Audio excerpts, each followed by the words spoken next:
Et dans le bon, en vrai de vrai. On va te réveiller, les gars. Ça va aller courir en balle. On se retrouve après. Bon les gars, là on y est, là on est sorti tôt. Je me sens grave bien. J'ai dormi grave tôt, hein. J'ai dormi à 20h.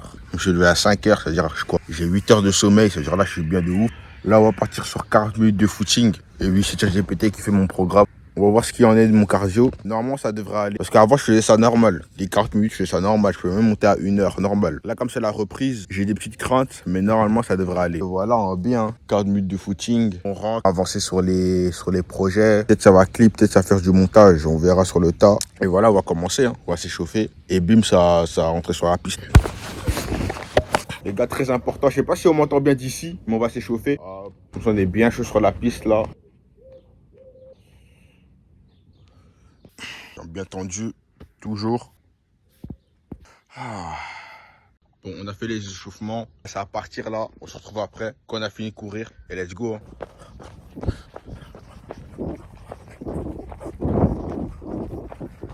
Je viens de finir, les gars. Je suis off. Let's go. Ah, c'était bien. C'était bien, j'ai tenu. 40 pétards. Ah, c'était bien. Ça va, j'ai encore du coffre. Je pensais que j'allais pas tenir, mais finalement, on a réussi. Pour les prochaines fois, je vais faire du fractionné. Ça arrache, ça. Les gars, c'est pas évident. Heureusement, il y a la musique qui m'a sauvé. Donc j'allais abandonner de ouf. La musique et le mental, frère. Vas-y, on a réussi. Là, on va boire de l'eau. On va bien.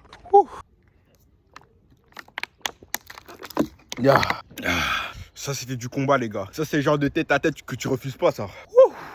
C'était éprouvant, mais au calme.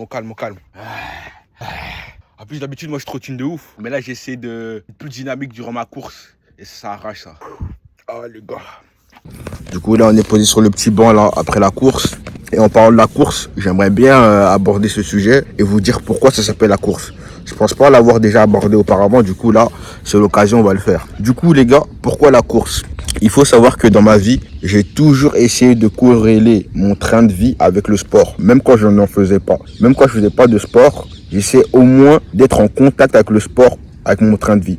C'est-à-dire que je corrélais ça avec le sport de combat, je corrélais ça avec le basket, et là, je suis en train de corréler ça avec la course.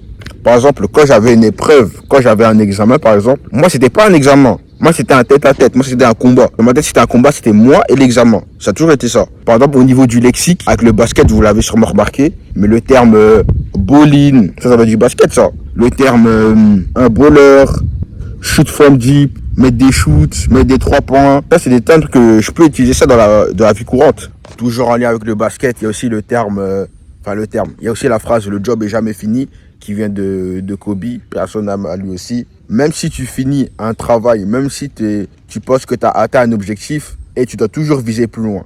Tu dois toujours te dire, ok, ça c'est fait. Ensuite, qu'est-ce que je peux encore accomplir? Et ça, j'aime trop cette mentalité. Parce que cette mentalité te pousse à ne jamais te reposer sur tes lauriers. Le job n'est jamais fini, les gars. Je vous promets, le job n'est jamais fini. Là, par exemple, là, je viens de finir de courir. Là, je vais rentrer et je vais commencer un autre taf. Je vais faire en sorte que chaque instant de ma vie me pousse à aller vers un objectif. C'est ça, en gros, la mentalité.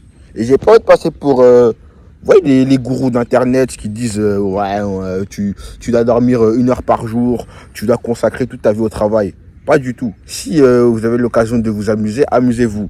Mais vous devez vous mettre en tête, les obligations doivent passer avant la passion, les gars. Je vous promets. Si vous voulez atteindre certaines choses, vous êtes obligé de vous faire violence. Et honnêtement, moi ça me rend fou. Moi ça me fait pas plaisir de courir, suer. Mais bon, ce qu'il faut faire, les gars, il faut souffrir malheureusement.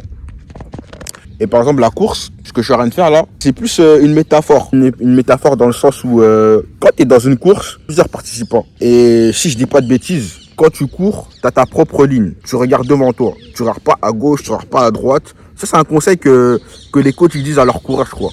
Quand tu es dans une course, tu ne regardes jamais sur les côtés. Tu regardes toujours devant toi. Et c'est exactement ce que je suis en train de faire. Je suis en train de courir, je regarde mes objectifs. Tunnel vision, comme on dit. Je regarde devant moi, je ne regarde pas l'assiette de l'autre. Je ne regarde pas l'assiette du gars à ma droite ni à ma gauche. Je regarde devant moi. Plus de ça, en vrai, c'est plus un marathon qu'une course. Le terme course, c'est plus, vas-y, il y a une ligne droite, tu cours et vas-y, c'est fini. Là, je suis plus dans un marathon. Un marathon, c'est quoi? Un marathon, c'est éprouvant. Le plus endurant possible. Rencontrer des baisses de vitesse et tu vas rencontrer des gains de vitesse. Pour moi, c'est comme ça. Je dois absolument courir. Quand tu es dans un marathon, tu cours H24. Il n'y a pas un moment de répit. Il n'y a pas un moment où tu peux t'arrêter. C'est H24, tu cours. H24, tu cours en direction de ton objectif, en direction de ta destination. Et c'est ça un peu ma vision. Je pense savoir expliquer. Je ne sais pas si je me suis bien exprimé. J'espère que je me suis bien fait comprendre. Mais en gros, comprenez que les gars, un marathon, c'est rigoureux, c'est long. Et voilà, c'est tout ce qu'il y avait à comprendre en vrai de vrai.